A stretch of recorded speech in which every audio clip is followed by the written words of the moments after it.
E aí, pessoal, sejam muito bem-vindos ao nosso Guia Prático de Estudos. Hoje eu vou assumir o papel do tutor particular de comércio exterior de vocês. A nossa grande missão aqui é pegar toda aquela bagagem macroeconômica que muitas vezes é super densa naqueles livros acadêmicos de economia internacional e construir uma ponte direta para sua realidade diária e operacional. Sem aquela enrolação teórica sem fim, sabe? A gente vai focar em como transformar conceitos em decisões reais para sua rotina de mercado. Vamos nessa! Para começar a aquecer os motores, pensa comigo. Por que afinal os países fazem comércio entre si? Parece uma pergunta meio boba, né? Mas a resposta para isso explica exatamente como a gente saiu daquela era dos reinos isolados que só queriam saber de estocar ouro e chegou nessa globalização hiperconectada que dita as regras hoje em dia. E o nosso roteiro de estudos hoje vai ser bem direto ao ponto. 1. Teorias do comércio global. 2. Política comercial e barreiras.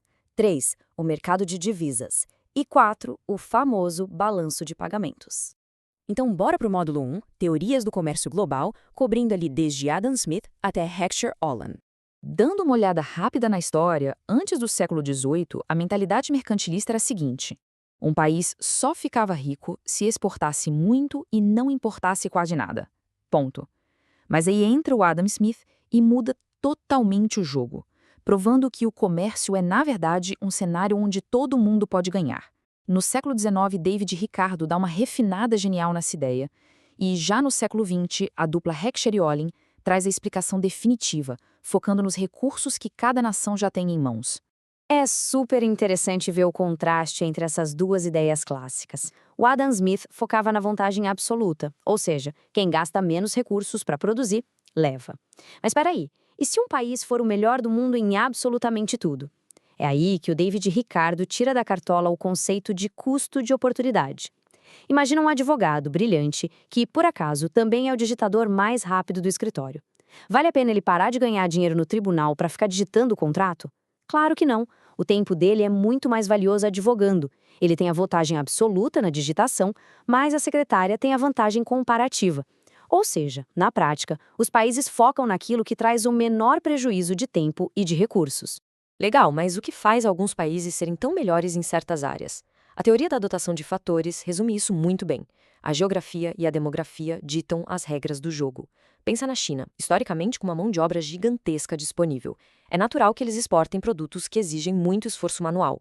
Já o Brasil, com aquelas terras imensas e férteis, domina o mercado de commodities agrícolas. Para você que é analista de Comex, entender isso é a base de tudo para identificar mercados competitivos e prever tendências globais.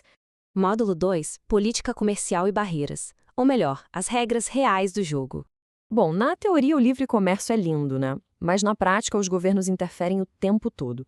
E eles fazem isso em duas frentes. Primeiro com o protecionismo financeiro, que são as famosas barreiras tarifárias. Basicamente cobrar impostos para encarecer o produto que vem de fora e proteger a indústria local.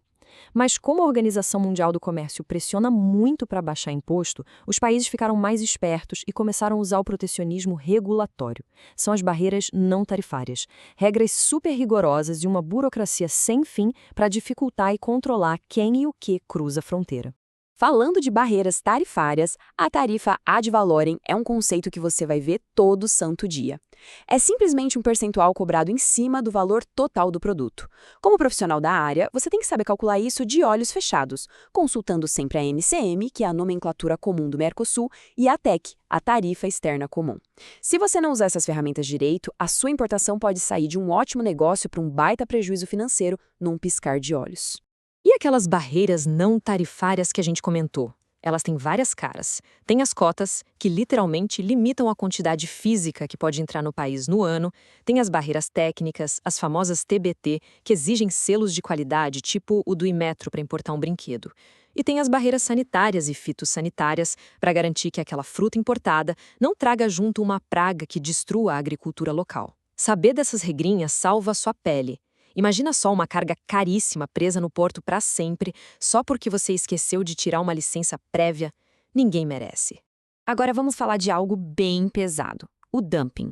Essa é uma das táticas mais agressivas do mercado global. Funciona assim: uma empresa de fora vende um produto no seu país mais barato do que custou para fabricar. A ideia? Quebrar a concorrência local e depois dominar o mercado sozinho. Para se defender dessa loucura, os governos jogam duro com tarifas anti-dumping e às vezes até dão subsídios para as indústrias nacionais não afundarem nessa guerra de preços. Entramos no módulo 3, o mercado de divisas, o motor financeiro por trás de toda essa operação. Saindo um pouco da carga física e entrando no fluxo de dinheiro, a gente vê que os governos lidam com suas moedas de 3 jeitos básicos.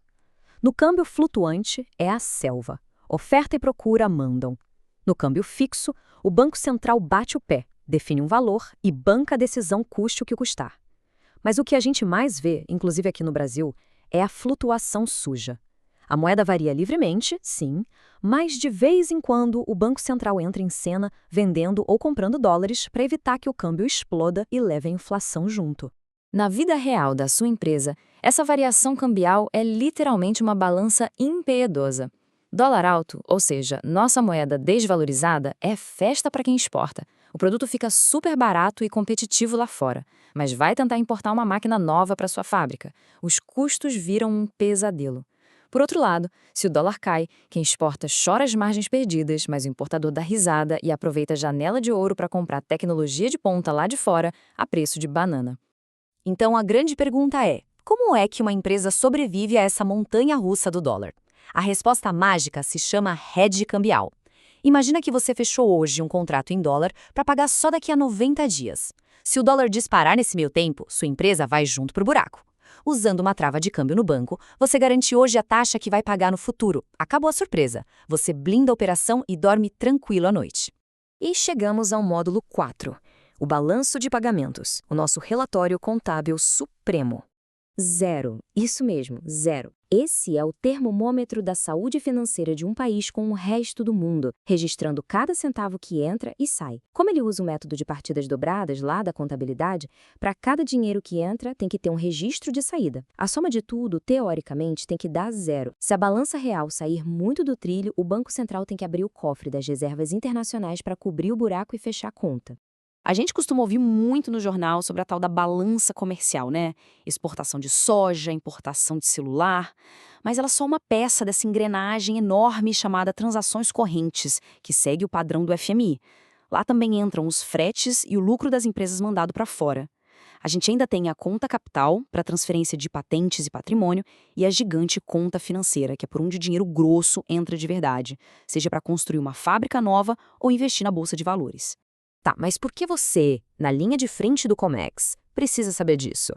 Porque ler o balanço de pagamentos te dá o superpoder de antecipar o futuro. Se você vê que está saindo muito mais dólar do que entrando, pode apostar. Ou o governo vai inventar uma barreira burocrática nova para segurar as importações, ou o dólar vai dar um salto em breve. Com essa leitura macro, você planeja o estoque da sua empresa muito antes do seu concorrente sequer entender o que está acontecendo. E isso nos leva a uma reflexão final para fechar nosso estudo. Será que a balança comercial sozinha define a saúde externa de um país? Absolutamente não. Um país pode bater recordes exportando montanhas de minério e soja, mas se todo esse lucro foi engolido pagando frete caríssimo de navio gringo ou mandando dividendo de multinacional de volta para as sedes no exterior, a saúde financeira ali está por um fio.